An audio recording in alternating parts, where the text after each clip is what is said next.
Lumipas na naman nga ang buong isang linggo kaya't eto, panibagong palengke day na naman nga ang naganap ngayong araw. Maraming maliliit na palengke na nagtitinda dito sa malapit sa bahay namin. Pero mas pinipili ko pa rin ang dumayo sa pinaka-main na palengke dito para mas makamura at mas marami akong pagpilian. At isa na din doon yung mga prutas na binibili ko dahil nga kapag dito malapit sa amin ay talagang napakamahal nga ng presyo. Pinunasan ko na nga dyan at inihanda na yung mga Tupperware na gagamitin ko na paglalagyan ko ng mga gulay para hindi na ako mahirapan at hindi na ako maghanap ng mga kailangan kong lalagyan. At eto nga i-explain ko sa inyo yung mga gulay na pinapamili ko. Eto nga pala yung sari-saring gulay na 25 pesos at ganyan ko nga siya pinaghihiwalay. Kung hindi ko nga ipapakbet yan ay marami akong luto na naiisip para dyan. Pagdating naman sa dahon-dahon ay mas okay na ganito ang gawin nyo.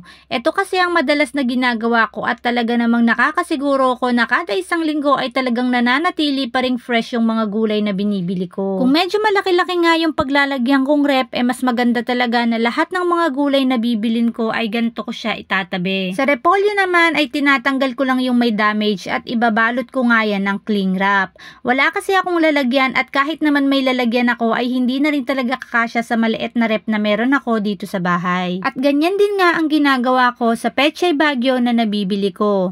Binabalot ko rin siya ng cling wrap hanggat hindi pa siya ginagamit. At kahit naman nagamitin siya ay ilalagay ulit or ibabalik ulit yung cling wrap na inilagay ko. Eto namang mga gulay na to ay pinagsama-sama ko lang at may gagawin pa ako dyan mamaya. Pagdating naman sa labanos at dahil nga nakabalat na siya, inuugasan ko lang ng maigi at ilalagay ko na sa Tupperware at lalagyan ng tubig. Parehas lang din sila ng carrots. Ganyan din ang lagi kong ginagawa sa carrots at labanos at papalitan ko nga yung tubig niyan kada 2 araw.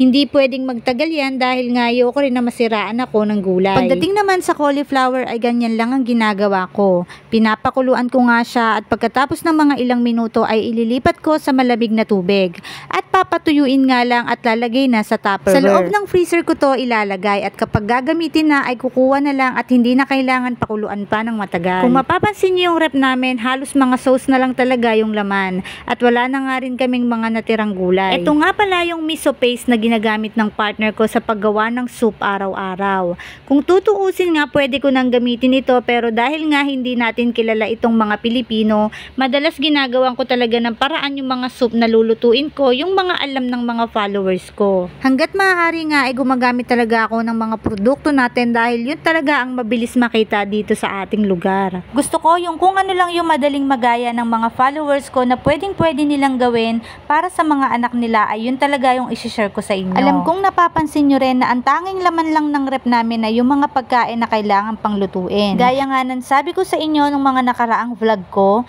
mas nakafocus ako sa gulay na ihahanda ko sa mga anak ko dahil hindi na nga ako bumibili ng vitamins nila at tanging gulay na lang ang ginagamit ko.